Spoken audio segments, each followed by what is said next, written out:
Hello students, welcomes to King's Academy. My name is Ravikant Saini, your economics teacher. आज हम जो discuss करने जा रहे हैं वह है आपका बेसिक एकदम इकोनॉमिक्स का एकदम बेसिक। अगर इस बेसिक को अगर आप जानते हैं तो आप इकोनॉमिक्स को बहुत बेहतर तरीके से कर सकते हैं। तो आज हम शुरू करेंगे आपका जो टॉपिक है डिमांड एंड सप्लाई।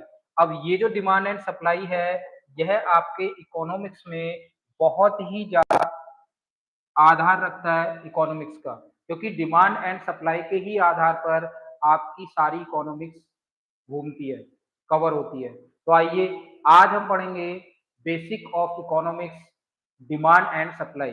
चलिए शुरू करते हैं। मांग और पूर्ति।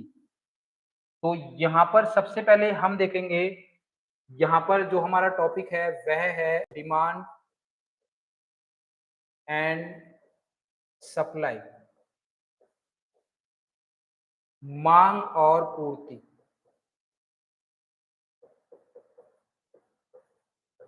ये जो हमारा टॉपिक है मांग और पूर्ति, यह हम कह सकते हैं अर्थशास्त्र का आधार, अर्थशास्त्र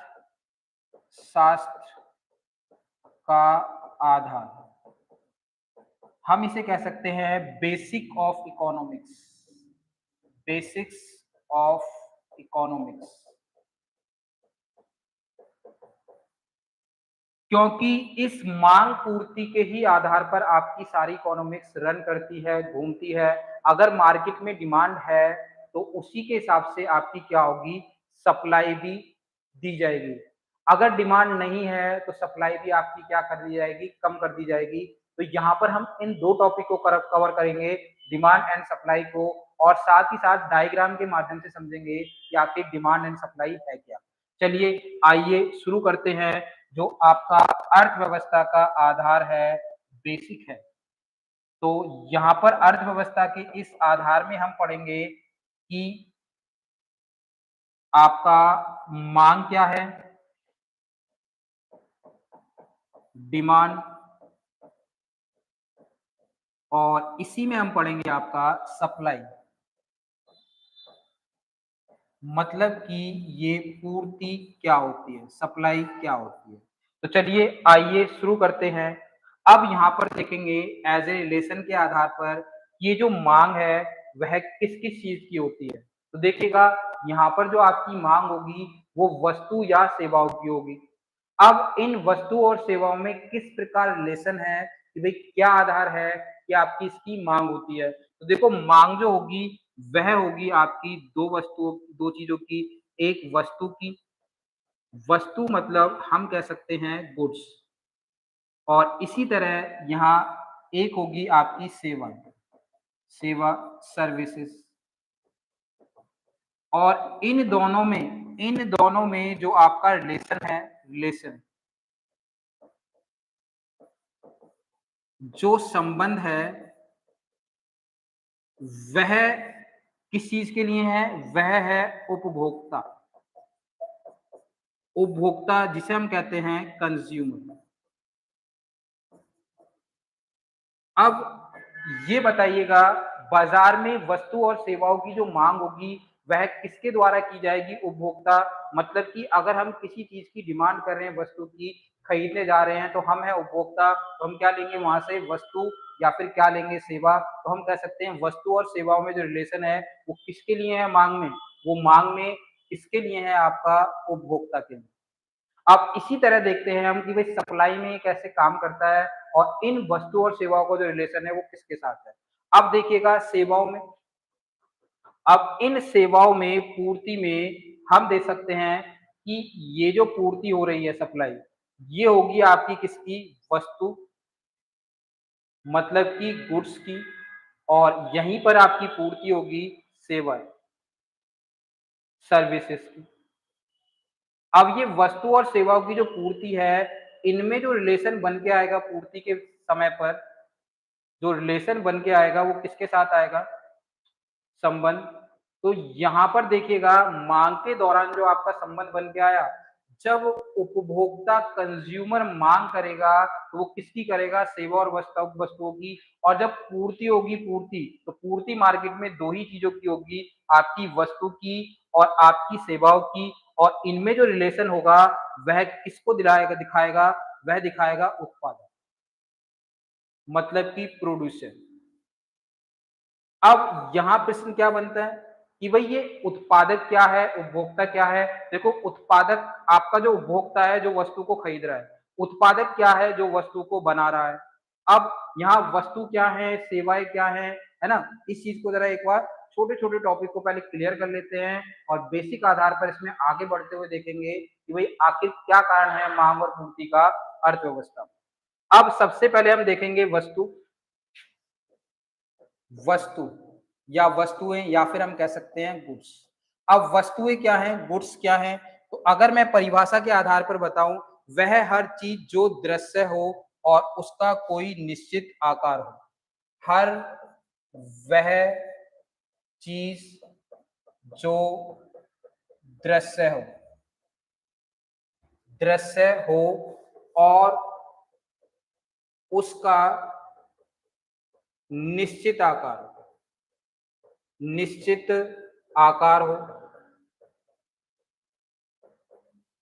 तो वह क्या कहलाती है आपकी, वह क्या कहलाती है, वस्तु कहलाती है, वस्तु कहलाती है। जैसे जैसे आप कह सकते हैं मेज, कुर्सी, यहां तक कि जो आप सब्जी वगैरह खरीदने जाते हैं मार्केट में, ये इत्यादि चीजें, मतलब जिसको आप छू सकते हैं, जिस वस्तु का आकार होता है ना, और जिसको आप दृश्य के रूप में देख सकते हैं, वह सभी आपकी क्या होती हैं, वस्तुएं। और इसी तरह आपकी क्या होंगी, सेवाएं। सेवाएं क्या होती हैं, सर्विसेज। अब सर्विसेज में आप क्या कह सकते हैं, सर्विसेज। तो सर्विसेज क्या होंगी, हर वह चीज जिसे महसूस करते हैं, हर वह चीज जिसे महसूस करते हैं, महसूस करते हैं, क्या कहलाती हैं, सेवाएं कहलाती हैं, सेवा कहलाती है। अब यहां देखिएगा क्या कहलाती हैं, ये सेवाएं कहलाती हैं। जैसे जैसे आप देखिएगा एजुकेशन, शिक्षा। आप स्कूल या कॉलेज में जब आप पढ़ने गए तो वहां पर टीचर ने आपको क्या दिया, एजुकेशन, मतलब सर्विस। आप केवल उसको महसूस कर पा रहे हैं। अब उसके बाद जैसे बैंकिंग, बैंकिंग आप बैंक में जाइए, या फिर आप कह सकते हैं ट्रैवलिंग, परिवहन, ये भी आपका कहां पर आता है। और यहां तक कि आपका संचार। अब परिवहन, ट्रांसपोर्ट, आप बस में बैठ के गए और जाके दिल्ली उतर गए, मुंबई उतर गए, या प्लेन से गए या ट्रेन से गए, तो आपने उस चीज को क्या किया, महसूस किया। और इसी तरह आपका संचार, टेलीकम्युनिकेशन आप कह सकते हैं, आपने मोबाइल में रिचार्ज कराया, बातें की, इंटरनेट का प्रयोग किया, ये सब चीज क्या हो जाएंगी, आपकी सेवा। मतलब वस्तुएं जिनको छू सकें, सेवाएं जिनको हम महसूस कर सकते हैं, छू नहीं सकते, ना इनका कोई आकार। अब इसी तरह, अब इसी तरह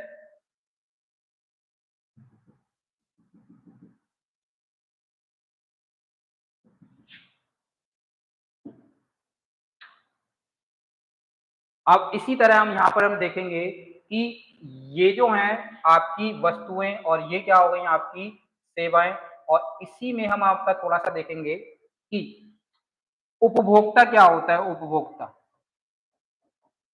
उपभोक्ता क्या होता है आपका, इसे बोलते हैं हम कंज्यूमर,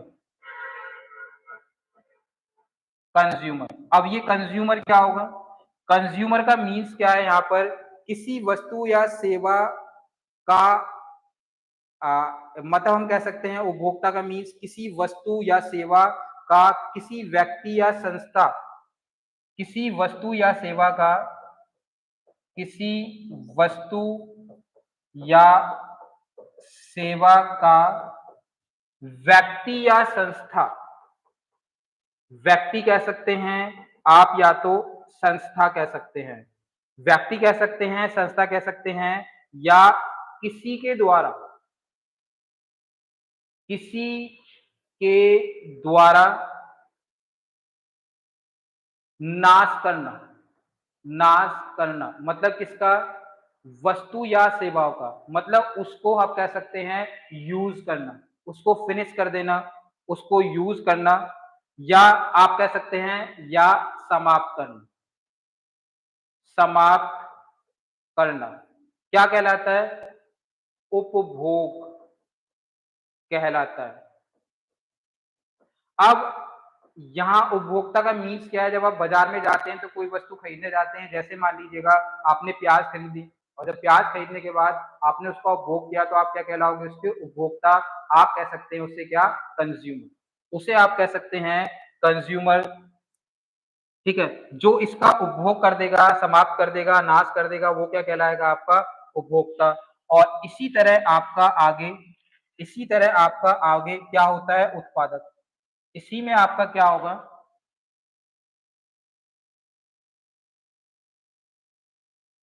जो होगा वह होता है आपका उत्पादक। अब उत्पादक क्या होता है? इसे कहते हैं प्रोड्यूसर।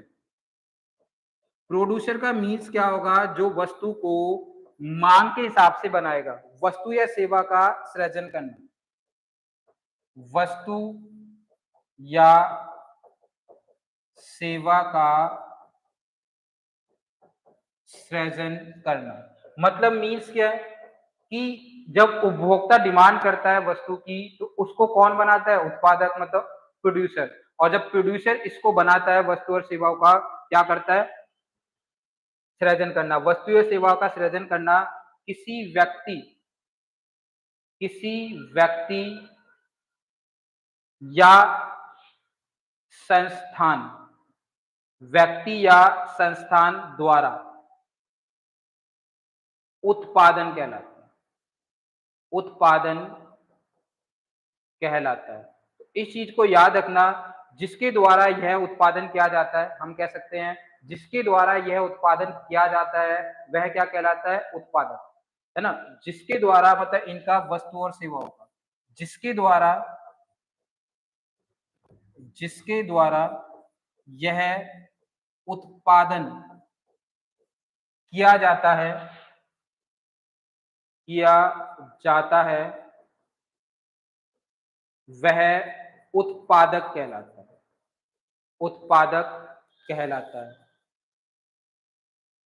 तो देखो ये थे हमारे पॉइंट जो मैंने कवर किए हैं सिंपल तरीके से। अब यहाँ पर मैंने क्या बताया आपको? वस्तु क्या होगी, सेवा क्या होगी, उपभोक्ता क्या होगा और उत्पादक क्या होगा। तो वस्तु गुड्स, ठीक है, जिसको हम छू सकते हैं। सेवाएं क्या होंगी? जिसको हम छू नहीं सकते, महसूस कर सकते हैं। उपभोक्ता क्या? जो इनको यूज कर रहा है, समाप्त कर रहा है। और यहाँ पर देखिएगा उत्पादक क्या है? जो इनका प्रोड्यूसर मतलब है, जो उत्पादन कर रहा है, वस्तु की जो मांग है उसके अनुसार से उनको बना रहा है, वो चीज क्या कहलाएगी? आपकी उत्पादक। अब आगे एक एक करके मैंने आपको ये चीजें समझा दी हैं। अब थोड़ा सा आगे चलते हैं कि भाई मांग क्या होता है। सबसे पहले हम देखेंगे मांग। अब इस मांग के अंदर हम तीन चार चीजें कवर करेंगे। मांग, डिमांड। अब सबसे पहले हम यहाँ देखेंगे कि आपका मांग क्या है। भाई आखिर मांग क्या है? मांग क्या है? फिर इसी तरह हम अगला टॉपिक देखेंगे इसमें, मांग क्या है, मांग का नियम क्या है ना। उससे पहले हम देखेंगे मांग क्यों है, और उसके बाद देखेंगे हम मांग का नियम। मांग का नियम। और इसी के बाद हम देखेंगे कि पूर्ति क्या होती है। तो पहले सबसे पहले समझते हैं डिमांड, मांग क्या है। अब देखिएगा यहाँ पर मांग क्या है। तो यहाँ पर सबसे पहले हम देखेंगे मांग, जो आपकी डिमांड है, मांग वो क्या होगी? याद रखना, ये होती है आपका समय और कीमत। तो हम कह सकते हैं यहाँ एक परिभाषा के आधार पर, निश्चित समय और कीमत के आधार पर, निश्चित समय और कीमत के आधार पर जो वस्तुओं का उतार चढ़ाव होता है, निश्चित समय और कीमत के आधार पर जो वस्तुओं में उतार चढ़ाव होता है वह आपकी क्या कहलाती है? मांग। तो एक बार मैं जरा परिभाषा बता देता हूं। मांग की परिभाषा, तो यहां पर परिभाषा क्या होगी? परिभाषा, तो हम कह सकते हैं किसी निश्चित समय में, किसी निश्चित समय में, किसी निश्चित समय में, किसी निश्चित कीमत पर, किसी निश्चित कीमत पर, निश्चित कीमत पर बाजार में उपभोक्ता द्वारा मांगी गई, उपभोक्ता द्वारा मांगी गई वस्तुओं एवं सेवा की मात्रा ही उस वस्तु या सेवा की मांग कहलाता है। अब यहां देखिएगा, दो चीज आपकी बिल्कुल फिक्स होनी चाहिए। क्या? एक तो आपका समय निश्चित हो और कीमत भी क्या हो आपकी निश्चित। किसी निश्चित समय में, किसी निश्चित कीमत पर बाजार में उपभोक्ता द्वारा मांगी गई वस्तुओं एवं सेवाओं की मात्रा ही उस वस्तु का, सेवा की क्या कहलाती है? आपकी मांग कहलाती है। तो दो चीज याद रखिएगा, निश्चित समय और निश्चित कीमत। अब यहाँ पर थोड़ा सा आगे चलते हैं। दूसरा मैंने बताया था भाई ये मांग क्यों, अब देख लेते हैं कि भाई ये मांग क्यों। चलिए दूसरा हम देखेंगे यहाँ पर मांग क्यों।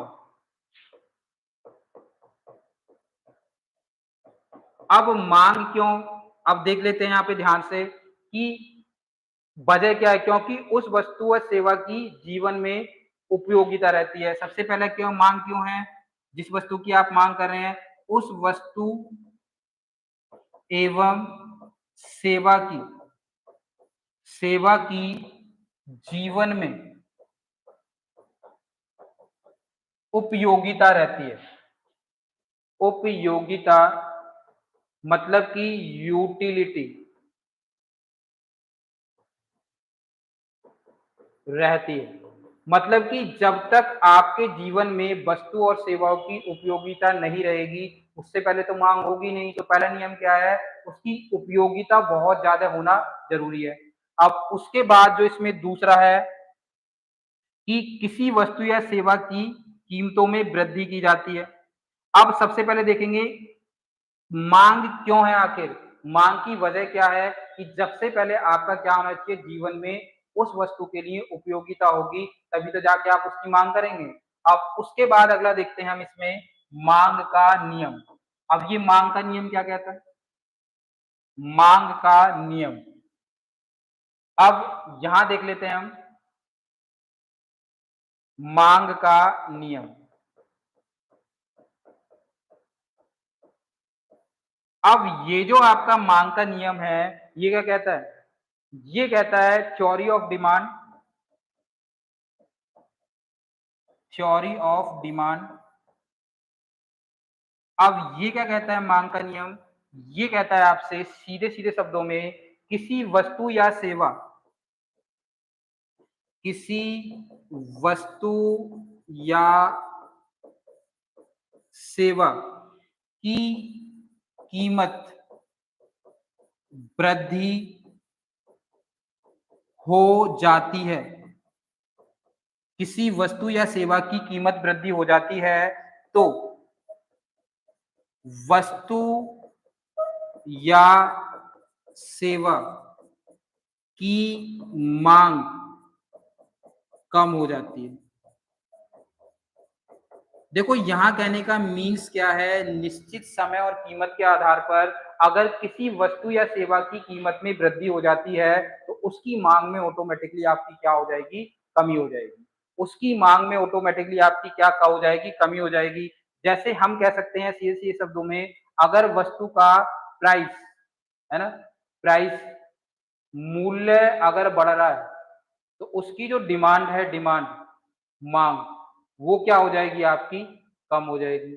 और इसी तरह अगर हम देखें, अगर प्राइस कम हो रहा है तो ये जो डिमांड है वो क्या हो जाएगी आपकी, बढ़ जाएगी।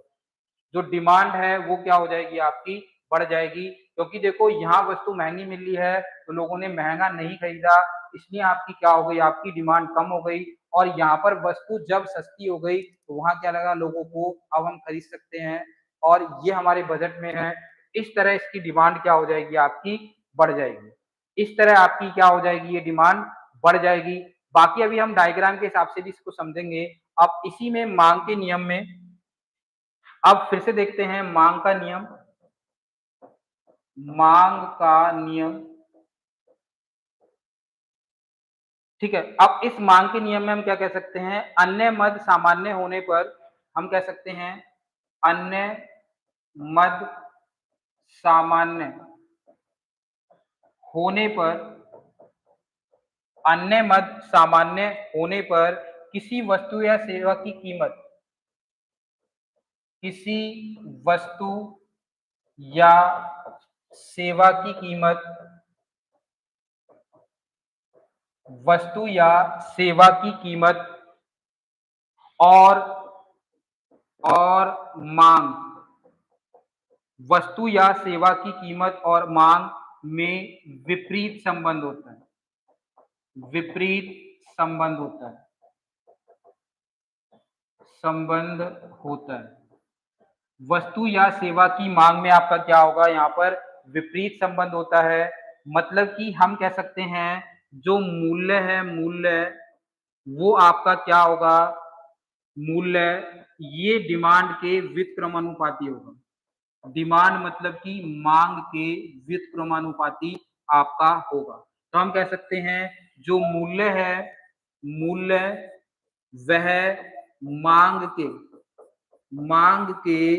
व्युत्क्रमानुपाती होता है, व्युत्क्रमानुपाती होता है।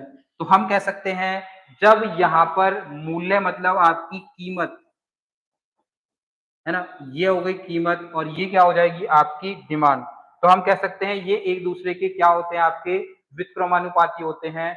जब अगर मूल्य बढ़ रहा है तो आपकी कीमत क्या होंगी, गिर जाएंगी, और जब कीमतें गिरेंगी तो मूल्य क्या हो जाएगा आपका, मांग गिरेगी, मांग कम होगी तो यहाँ पे क्या होगा, उसका व्युत्क्रमानुपाती आपके सामने हो जाएगा। अगर मैं इसे डायग्राम के अकॉर्डिंग आपको समझाने की कोशिश करूं, देखिएगा अगर डायग्राम के अकॉर्डिंग मैं इसे समझाने की कोशिश करूं तो हम कह सकते हैं कि यहाँ पर मांग का जो नियम है, डायग्राम के अकॉर्डिंग मांग का नियम, अब यहाँ हम देख लेते हैं एज ए डायग्राम। तो देखिएगा यहाँ पर डायग्राम में एक तरफ हमने रखना है मूल्य, प्राइस, और एक तरफ हमको रखना है आपका मांग मतलब कि डिमांड। अब इसको मानेंगे हम P1 price 1, price 2 and price 3। इसी तरह आप इसको मान सकते हैं D1, डिमांड 1, डिमांड 2 और डिमांड 3। तो मैंने क्या बताया, अगर प्राइस बढ़ेगा तो डिमांड कम होगी और प्राइस कम होगा तो डिमांड बढ़ जाएगी। अब यहाँ पर हम देखेंगे, अगर हम एक कर्व के हिसाब से देखें कुछ इस तरह, तो देख लेते हैं एक बार। यहाँ पर देखिएगा, यहाँ पर देखो ये P1 है ये, और ये क्या है आपका D1।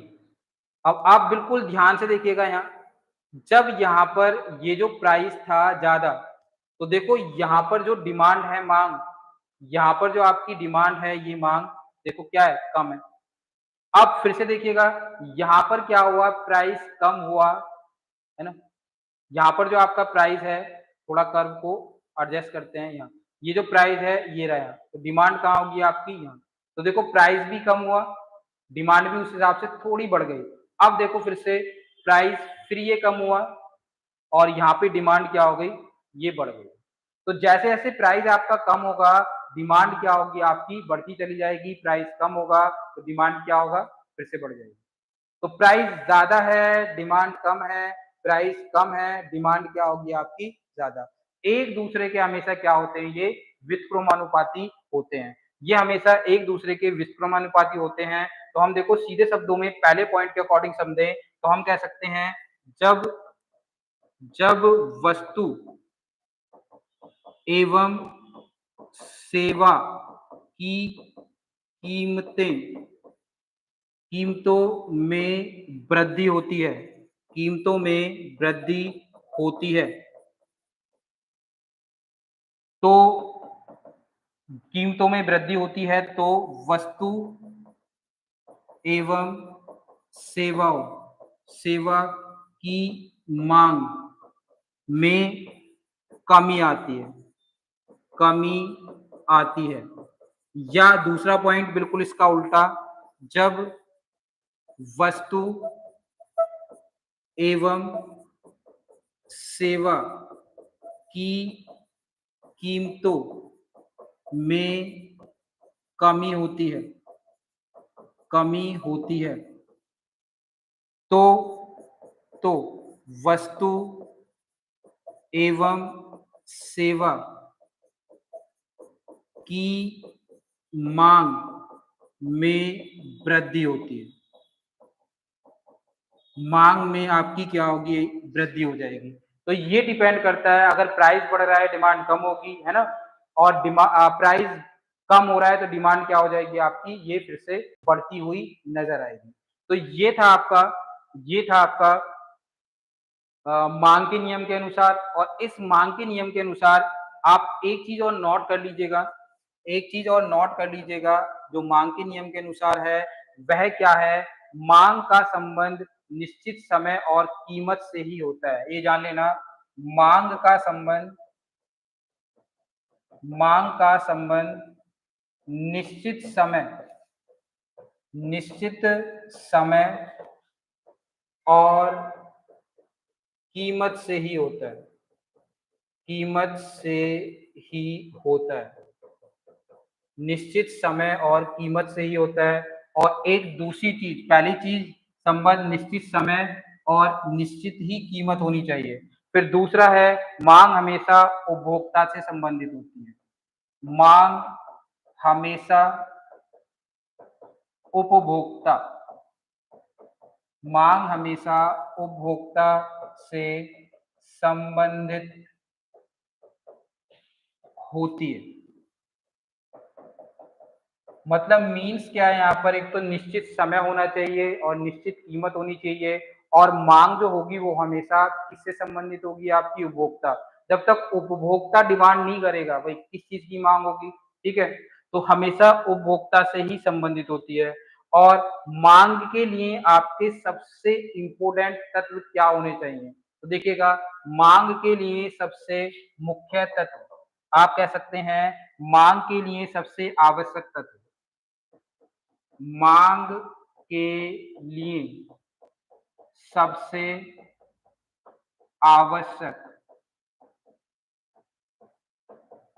तत्व। अब देखो मांग के लिए जो आपके सबसे आवश्यक तत्व हैं, जिसमें पहला क्या है, वस्तु या सेवा का इच्छा। अब देखिएगा, कोई भी चीज अगर मांगी जा रही है, जिस चीज की डिमांड है, तो सबसे पहले जो उपभोक्ता है उसके अंदर इच्छा होनी चाहिए कि वो लेना है या नहीं लेना। तो सबसे पहले क्या होगा आपका, वस्तु या सेवा की इच्छा, वस्तु या सेवा की इच्छा। मतलब जब तक आपके अंदर इच्छा शक्ति नहीं है तब तक आप डिमांड नहीं करेंगे। तो सबसे पहले इच्छा शक्ति का होना जरूरी है। फिर उसके बाद वस्तु या सेवा की क्रय क्षमता। अब देखो, वस्तु या सेवा की क्रय क्षमता। अब देखिएगा, मान लीजिए आप मार्केट से बाइक खरीदने के लिए जा रहे हैं, तो मान लो 2 लाख रुपए की बाइक है, तो आपकी जेब में वह क्षमता होनी चाहिए आपके अंदर वस्तु को खरीदने की। आपके अंदर वस्तु को खरीदने की क्या होनी चाहिए, क्रय क्षमता। और उसके बाद आपका और उसके बाद क्या, व्यय करने की तत्परता। आपके अंदर क्या होना चाहिए, व्यय करने की तत्परता। मतलब हम कह सकते हैं खर्च करने को तैयार, खर्च करने को तैयार। मीन्स क्या है यहाँ पर, यहाँ मीन्स क्या है आपका, सीधा सीधा कि आपकी सबसे पहले क्रय क्षमता हो और उसके बाद आप व्यय करने को भी तैयार हो। मीन्स क्या है व्यय करने को तैयार का मीन्स मतलब क्या हो जाएगा यहाँ पर कि आपकी जेब में तो पैसा है लेकिन आप हैं ही नहीं खर्च करने को, व्यय करने को तैयार। तो ये 3 चीज़ें डिमांड करती हैं आपका माँग के लिए। वस्तु या सेवा की इच्छा होना, वस्तु या सेवा का क्रय क्षमता होना और जो आपकी जेब में पैसा भी है, तो आप उसको क्या करेंगे? उसको आप क्या करेंगे? खर्च करने के लिए तैयार हैं। तो ये था आपका माँग। अब देख लेते हैं पूर्ति। अब देख लेते हैं आपका पूर्ति मतलब कि सप्लाई। अब ये जो पूर्ति है, सप्लाई, ये जो पूर्ति है आपका सप्लाई, ये आपका डिपेंड करती है किस पर? जैसे आपका मांग करती थी किस पर? निश्चित समय और आपका निश्चित कीमत पर। निश्चित समय और निश्चित कीमत पर। अब यहाँ निश्चित समय और निश्चित कीमत क्या है? तो हम देख सकते हैं इन दोनों का जो पूर्ति का जो संबंध है, सबसे पहले हम देखें अगर हम बात करें इस पूर्ति का संबंध किससे है? इस पूर्ति का संबंध आप बताइएगा किससे होगा? इस पूर्ति का संबंध है सीधा-सा बात उत्पादक से। अब ये बताइएगा जब मार्केट में माँग है, जब मार्केट के अंदर माँग है, तो उसका जो संबंध होगा पूर्ति का किससे होगा? उत्पादक से। क्योंकि मार्केट के अंदर अगर आपकी डिमांड है, तो उसी के हिसाब से उत्पादक जो होगा, प्रोड्यूसर जो होगा, वस्तु को बनाएगा। लेकिन समय निश्चित और कीमत भी आपकी क्या होनी चाहिए? निश्चित होनी चाहिए। तो हम कह सकते हैं यहाँ पर कि किसी निश्चित समय, किसी निश्चित समय, हम यहाँ सीधा-सीधा कह सकते हैं किसी निश्चित समय और निश्चित कीमत, निश्चित कीमत, निश्चित समय और निश्चित कीमत पर उत्पादक वर्ग द्वारा, उत्पादक वर्ग द्वारा बाजार में उपलब्ध कराई गई, बाजार में उपलब्ध कराई गई, बाजार में उपलब्ध कराई गई वस्तु या सेवा की मात्रा, वस्तु या सेवा की मात्रा ही पूर्ति कहलाती है, पूर्ति कहलाती है। तो इस चीज को याद रखिएगा कि भाई किसी निश्चित समय और निश्चित कीमत पर उत्पादक वर्ग द्वारा बाजार में उपलब्ध कराई गई वस्तु या सेवाओं की मांग, याद रखना वस्तु और सेवाओं की मांग, सेवाओं की, आप कह सकते हैं वस्तु या सेवाओं की मात्रा ही, वस्तु या सेवाओं की मात्रा ही आपका क्या कहलाती है? यह कहलाती है आपकी पूर्ति। तो अब देख लेते हैं पूर्ति का नियम। पूर्ति का नियम, अब यहाँ पूर्ति का नियम क्या है? तो हम कह सकते हैं इसे theory of supply, theory of supply. अब ये थ्योरी ऑफ सप्लाई क्या है आपका?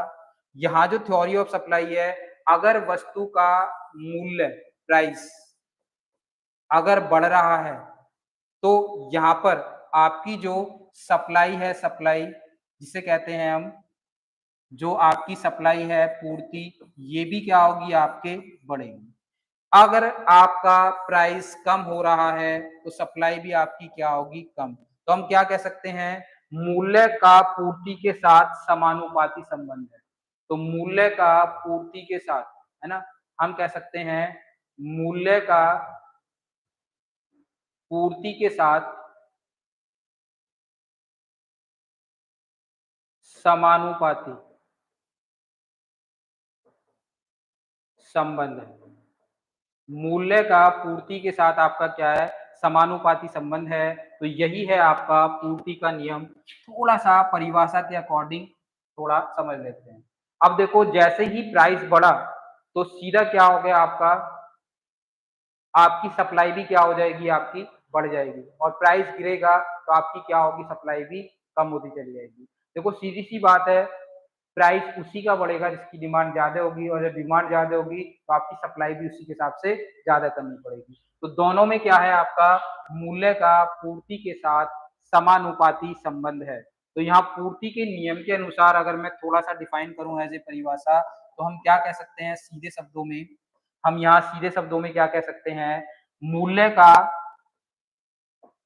मूल्य का पूर्ति के साथ मूल्य का पूर्ति के साथ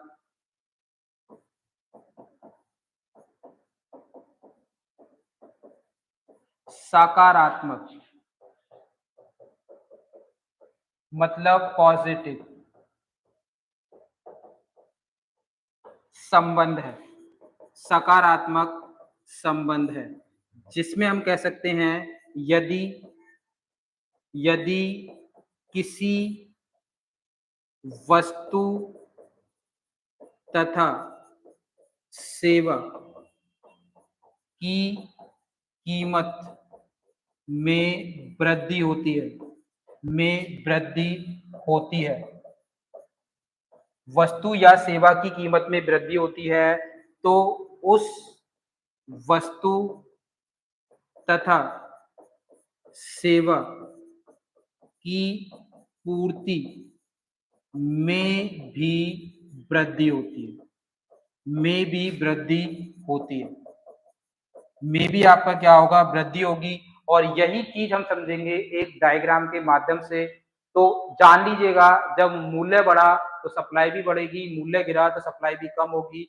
यहाँ मैंने आपको बताया है इन दोनों में सकारात्मक मतलब समानुपाती संबंध है, सकारात्मक संबंध पॉजिटिव। यदि किसी वस्तु या सेवा की कीमत में वृद्धि होती है तो यहाँ जो आपकी सेवा की पूर्ति है वस्तु की, उसमें भी आपकी क्या होगी, वृद्धि हो जाएगी।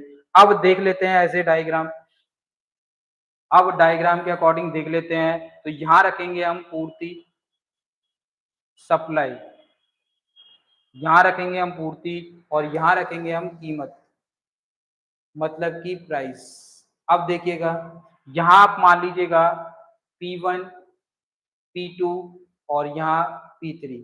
अब इसी तरह यहाँ मान लीजिएगा सप्लाई 1 सप्लाई 2 और सप्लाई 3, और ये आप कुछ इस तरह करिएगा, ये दायां है और ये होगा आपका बायां मतलब कि लेफ्ट। अब आप खुद देखिएगा, अगर प्राइस कम है, देखिए प्राइस कम है तो आप देखो सप्लाई भी क्या है आपकी कम। इसी तरह देखो, जैसे ही आपने थोड़ा सा प्राइस बढ़ाया, जैसे ही आपने थोड़ा सा प्राइस बढ़ाया तो सप्लाई भी आपकी क्या हो गई, बढ़ गई। देखिए खुद आप, और फिर आपने फिर से प्राइस थोड़ा बढ़ा दिया, ज्यादा कर दिया, तो जो आपकी ये सप्लाई है देखिएगा, ये जो आपकी सप्लाई है ये भी क्या कर गई, वृद्धि कर गई। मतलब प्राइस कम है तो सप्लाई कम, प्राइस ज्यादा है तो सप्लाई क्या हो जाएगी आपकी, ज्यादा हो जाएगी, पूर्ति आपकी ज्यादा हो जाएगी। तो यही है आपका मांग पूर्ति का नियम। तो हम कह सकते हैं अगर प्राइस बढ़ रहा है तो सप्लाई भी बढ़ेगी, अगर प्राइस गिर रहा है तो आपकी सप्लाई भी गिर जाएगी, तो आपकी सप्लाई भी आपकी क्या होगी, गिर जाएगी। तो हम कह सकते हैं सीधा सा यही है कीमत निर्धारण की प्रक्रिया। अब यहाँ देखेंगे हम एक चीज आपको, कीमत निर्धारण की प्रक्रिया क्या होता है। अब देखिएगा, कीमत निर्धारण की प्रक्रिया है ना, तो थोड़ा समझेंगे कीमत निर्धारण की प्रक्रिया क्या होता है आपका।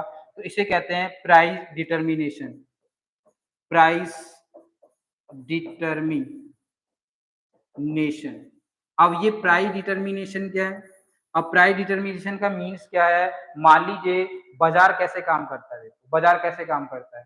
आप बाजार में गए और आप गए दुकान ए पर, ये है आपकी दुकान ए जहां से आप सामान खरीदते हैं। तो मान लीजिए आपने यहाँ से प्याज खरीदना है, क्या खरीदना है, प्याज। जब आप इस पर गए तो इन्होंने बताया 30 रुपए पर केजी क्या है, प्याज।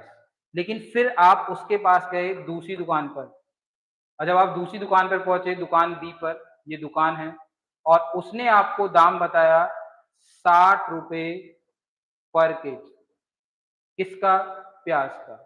अब यहाँ पर जब आप पहली दुकान से रेट पूछ के गए हैं जहां से आप सामान लेते हैं, अब आप दूसरी दुकान पे गए, उसने क्या बताया 60।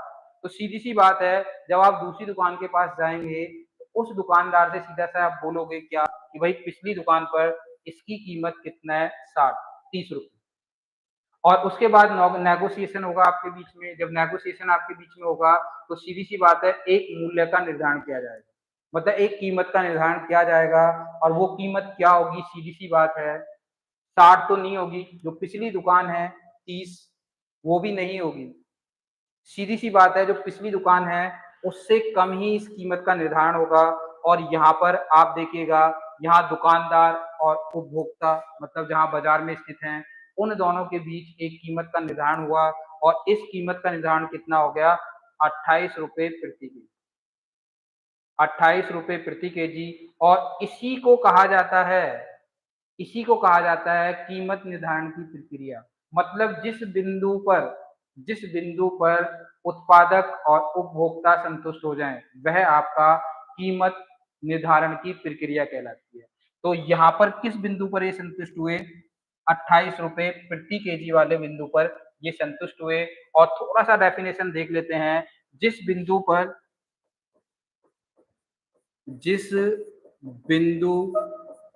पर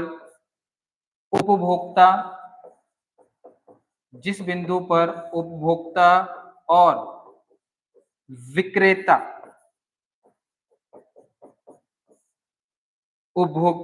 विक्रेता एक दूसरे को संतुष्ट करते हैं। आप संतुष्ट शब्द का इस्तेमाल मत कीजिए, एक दूसरे को संतुलित करते हैं या फिर कर लेते हैं वही मूल्य निर्धारण कहलाता है। वही मूल्य निर्धारण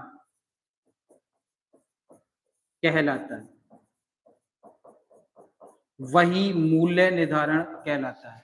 तो ये था आपका सप्लाई का नियम और ये था आपका डिमांड का नियम। तो कैसी लगी आप सभी को बच्चों ये क्लास जरूर बताइएगा। ये थी हमारी डिमांड एंड सप्लाई की कंप्लीट क्लास और जो अगला है आपकी क्लास वो जल्दी आएगी, शीघ्र आएगी। Thank you very much.